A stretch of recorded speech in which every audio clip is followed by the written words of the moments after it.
시골 초등학교에서 어떤 선생님이 수업이 끝나고 운동장을 가로질러 돌아가는 아이들을 교실에서 보고 있었는데, 그날 수업 중에 눈이 와서 운동장에 눈이 제법 쌓여 있더랍니다. 그런데 자기 반의 한 아이가 그 운동장을 걸어가는데 자꾸 뒤를 돌아보면서 가더라는 것이죠. 저 아이가 왜 자꾸 뒤를 돌아보지? 그래서 그 다음날 선생님은 그 아이를 불러서 어제 왜 자꾸 뒤를 돌아보면서 운동장을 지나갔냐고 물어봤습니다. 그러자 아이가 하는 말이 자기 발자국을 직선으로 똑바로 찍히게 하려고 자꾸 뒤를 돌아봤대요. 선생님은 다음에 눈이 와서 또 발자국을 똑바로 남기고 싶으면 자꾸 뒤를 돌아보는 것이 아니라 저기 정문의 기둥이나 한 나무만 본 채로 그곳을 향해 걸어보라고, 그러면 눈 위에 발자국이 바르게 찍혀 있을 거라고 가르쳐 주었습니다. 아이들이 학교를 끝나고 집으로 돌아가듯 우리도 우리의 인생 공부를 끝내고 영원한 집으로 돌아가야 할 때가 있습니다. 그런데 하나님은 우리가 그 집으로 돌아가는 우리의 발걸음조차 바르게 인도해 주시는 분으로 우리가 바른 삶, 바른 생각, 바른 삶의 발자취를 남기며 돌아오도록 인도해 주시는 분이십니다. 그래서 이사야 11장 12절에 하나님께서 열방을 향하여 표대를 세우시고 그 표대를 향하여 돌아오도록 하신다고 기록된 것입니다.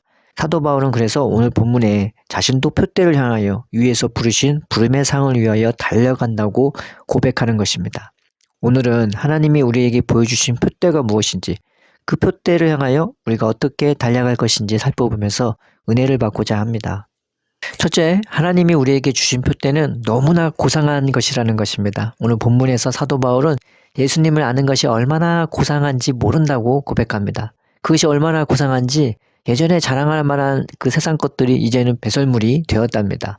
그만큼 예수님을 아는 것이 특별한 것이었던 것이죠. 왜냐하면 그 예수님이 우리를 고상하게 대해주시고 우리를 또 고상하게 만들어 주시기 때문입니다. 그래서 예수님의 은혜와 사랑에 거하여서 예수님의 돌보심과 인도를 받기 시작하면요, 우리에게는 하늘의 표대가 생기는 것입니다. 예수님처럼 강해지고 예수님처럼 지혜로워지며 예수님처럼 선하고 예수님처럼 날마다 새롭고 신선해지며 예수님처럼 깨끗하고 예수님처럼 가벼운 발걸음으로 걷고 예수님처럼 믿음과 소망과 사랑이 충만해지는 것입니다. 이것뿐이겠습니까? 하늘에 속한 모든 신령한 복으로 부어주시고 그리고 생명과 경건에 속한 모든 것을 주시는 것입니다. 그래서 우리는 우리와 함께 하시며 우리에게 능력을 베풀어 주시는 예수님을 통해 하나님이 우리가 바라보도록 하신 표대를 미리 맛볼 수 있는 것입니다.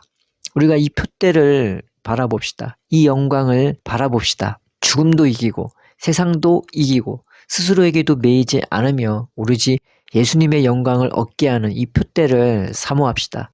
우리가 이 매력적인 것들을 사모합시다. 이 고상한 것들을 바라보며 기대합시다. 둘째로 우리가 이 표대를 오로지 사모하고 바라보고 하루하루 살아갈 때에 이 표대는 우리로 하여금 삶의 전반에 있어서 변화를 가져오게 합니다. 우리의 마음과 말과 행실이 선하고 아름답게 뿌리내리고 자라나게 하는 것이 되는 것입니다. 디모데전서 4장에서 그래서 뭐라고 나와 있냐면 경건에 이르도록 내 자신을 연단하라고 했으며 말과 행실과 믿음과 사랑과 정절에 있어서 믿는 자들에게 본이 되라고 했고 이 모든 일에 전심전력하여 너의 성숙함을 모든 사람에게 나타나게 하라고 했습니다. 고대 그리스도인들의 삶은 로마인들에게 매우 충격적이고 그들조차 고개를 숙일 만한 아름다운 것이었습니다. 로마 시대에 전국적으로 큰 전염병이 돌아 수많은 사람이 죽게 되었는데 그 누구도 그 전염병을 고치거나 혹 전염병에 걸린 사람들을 돌보려 엄두도 내지 못했습니다. 돌본다고 살지도 못할 거고 또 돌보다가 자신들도 죽을 수 있었기 때문이었습니다. 그러나 그리스도인들은 그때 달랐습니다. 그 전염병 걸린 사람들이 죽는다 해도 그들을 돌보기를 서슴지 않았고 죽어가는 사람들조차 품고 치료하며 돌봐줬습니다. 자신들이 죽을 수 있었는데도요. 그래서 그 시대의 로마인들은 그 그리스도인들을 향하여 죽음을 두려워하지 않는 자들이란 별명을 지어주었습니다. 그것은 그들의 모습을 있는 그대로 표현한 것이기도 했지만 그들의 선행과 아름다운 마음을 칭찬하고 탐복하며 존경하는 마음이기도 했습니다. 우리가 비록 나 같은 거친 인생이라 하여도 연약한 영혼이라 하여도 품으시고 희생을 마다하지 않으시는 이 예수님을 의지합시다. 나를 위해 십자가에 못 박아 주시고 오로지 하나님의 능력과 영광으로 부활하신 예수님을 바라봅시다. 아무리 찌르고 욕하고 정죄하고 핍박해도 사랑만 가득하고 어떠한 분노와 욕과 정죄도 없이 그저 위하여 기도하고 축복하시는 그 예수님의 그 마음과 선행을 우리도 닮아갑시다. 이것이 내 삶에서 한 계단 한 계단 저 표대를 향하여 올라갈 수 있는 것임을 알아 우리의 마음과 말과 행하는 것들에 늘 예수님을 모셔드리며 주님과 동행합시다. 이것이 내 삶의 모든 말과 행실을 거룩하게 하고 지극히 아름답게 하며 죽음이 오히려 우리에게 공포를 느끼게 할 정도로 우리를 강하게 할 것입니다. 셋째로 이 표대를 바라봄에 있어서 우리가 주의해야 할 것이 있는데 먼저 세상의 유혹과 압박을 주의해야 한다는 것입니다. 세상 것은 나로 하여금 자꾸 하나님을 등 뒤로 버리게 하는 경향이 있습니다. 자꾸 딴 생각이 들어오게 하거나 헛된 욕심을 품게 하거나 아니면 하나님을 잊어버리거나 내 영혼이 죽게 만들어서 헛된 것들 때문에 근심하거나 자랑하거나 시기하거나 미워하거나 정죄하는 지옥의 삶을 결국 선사하게 합니다. 진짜 10년 가운데 부어주시는 은혜를 받으면요. 안 먹어도 배부릅니다. 좋은 옷을 안 입어도 영광스럽습니다. 큰 집이 아니어도 풍족하고 풍성합니다. 이 말이 먹지 말라, 좋은 옷 입지 말라, 좋은 집 살지 말라는 말이 아닙니다. 참된 은혜는요. 눈에 보이는 것에 매이지 않으면서도 어떤 상황에서도 자족하며 주어진 환경과 재물과 은사와 직분을 은혜 안에서 겸손하게 선하게 사용하게 된다는 것입니다. 이에 사도 바울은 내게 능력 주시는 자 안에서 내가 부유에 처할 줄도 알고 가난에 처할 줄도 안다고 고백한 것입니다. 끊임없이 붙잡아 주시고 끊임없이 부어주시는 그 은혜와 사랑이 어떤 형편에서도 자족하며 풍성한 열매를 맺게 해주었기 때문입니다. 그래서 사도 바울은 내게는 모든 것이 있고 풍족하다고 선포한 것입니다. 정말로 그러한 은혜가 있었기 때문입니다. 우리도 하나님이 우리 마음에 부어주시는 이 은혜에 치중하고 집중합시다. 아브라함이나 이삭이나 야곱이나 다 이 세겜을 지나 세상이냐 하나님이냐는 갈림길에서 세상을 등 뒤로 하고 오로지 하나님과 교제하는 삶을 선택하였습니다. 세상을 사랑함이 하나님과 원수됨을 아십시오. 마음은 하나입니다. 한 곳을 향하게 되어 있습니다. 그 마음을 오로지 표대를 향하여 우리 주 예수님을 향해 드립시다. 우리 예수님이 우리의 마음과 삶이 저 표대를 향하도록 또 삶의 전반에 있어서 성장하고 성숙하도록 돌보시고 인도하실 것입니다.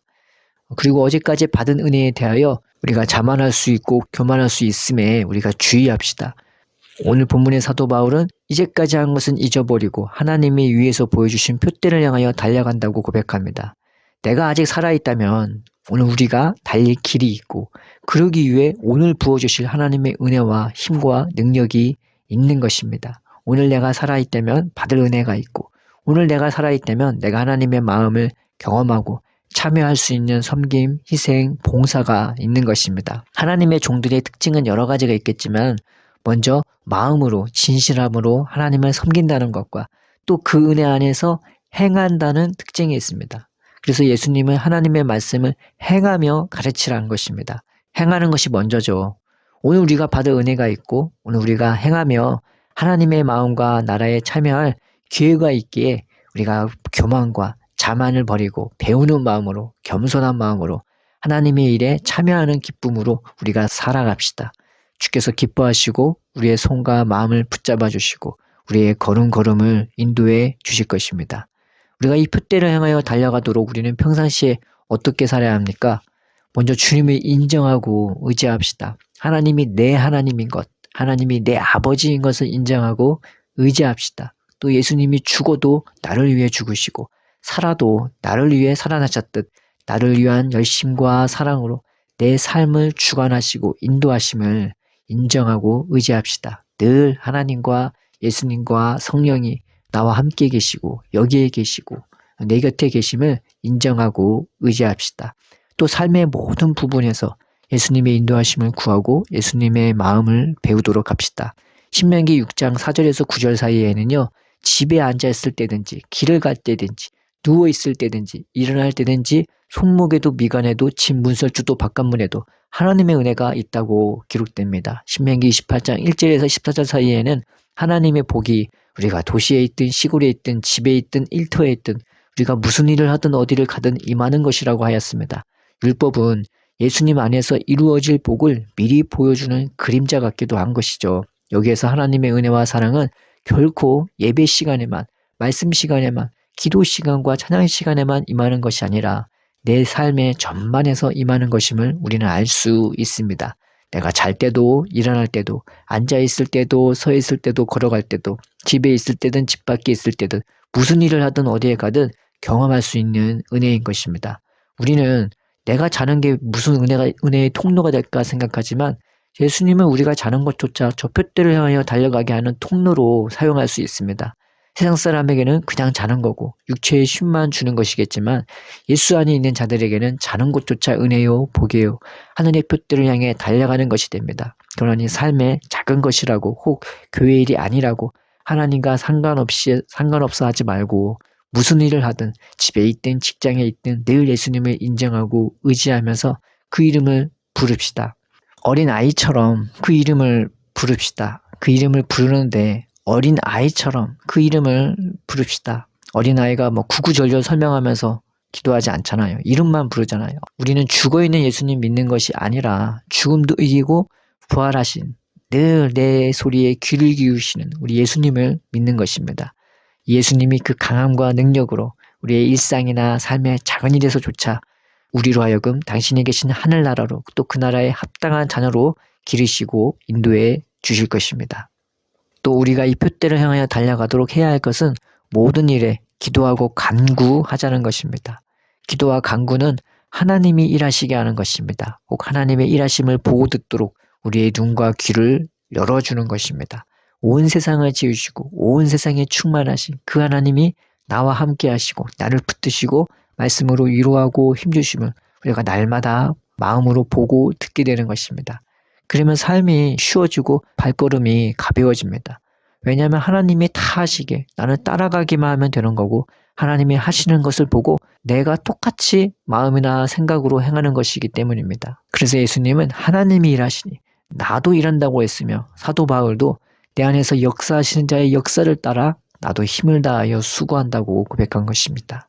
신앙생활은요, 하나님이 나타나시고 말씀하셔야 진전이 있습니다. 출애굽의 이스라엘은 하나님이 나타나시고 만나주시고 말씀하시기 시작하면서 가나안 땅으로의 전진이 시작됐습니다. 신앙생활은 언제나 나와 함께 하시며 나보다 앞서 가시며 나를 보호하시고 살피시는 하나님이 나타나시고 말씀하셔야 진전이 있기 시작하는 것입니다. 그래서 예수님은 그렇게 많은 자들의 눈과 귀를 고쳐준 것입니다. 진짜 열려야 할 눈과 귀는 우리의 마음이라는 것을 깨닫게 하도록 위해서죠. 제가 이전에 한 교회에서 일하는데 은혜가 충만하니까 4-5사람의 목도 거뜬히 해내더라고요. 근데 은혜가 떨어지니까 4-5사람의 몫은커녕 이제는 내 일 하나도 정말 무겁고 힘들어지는 것이었습니다. 은혜가 충만하면 내 일도 하면서 다른 사람의 일도 도와주고 살펴주지만 은혜가 떨어지면요, 내 일은커녕 누가 나에게 도와달라고 하는 것도 짜증납니다. 왜냐하면 내 마음에 여유가 없기 때문입니다. 다 마음의 문제입니다. 마음에 하나님은 안 보이고 하나님의 위로와 말씀도 안 들리니 그저 세상, 걱정, 근심, 염려, 힘든 환경과 자신의 부족함만 보이는 것입니다. 그러나 예수님은 특별히 우리의 마음의 주로 우리의 마음에 나타나시고 일하시기 위해 오신 분입니다. 우리가 모든 일에 기도와 간구로 늘 주님을 부르면서 예수님을 수시로 인정하고 의지하고 기도하고 간구합시다. 주께서 우리의 삶을 예수님처럼 바울처럼 고상한 삶으로 푯대를 향하도록 인도해 주실 것입니다. 사랑의 하나님 아버지, 우리에게 푯대를 주심으로 소망을 주시니 감사합니다. 올 한 해 우리가 이 푯대를 바라보고 살아가도록 인도하여 주옵소서. 늘 주님을 바라보며 주님과 동행하도록 우리의 마음이 깨어있게 하시고 기쁨과 감사와 설레임이 넘치게 하여 주옵소서. 예수님을 통해 보여주신 영원히 빈다고 아름다운 영광을 향하여 하루하루 나아가도록 예수님만이 우리의 마음과 삶의 목자가 되게 하여 주옵소서. 예수님의 이름으로 기도드립니다. 아멘.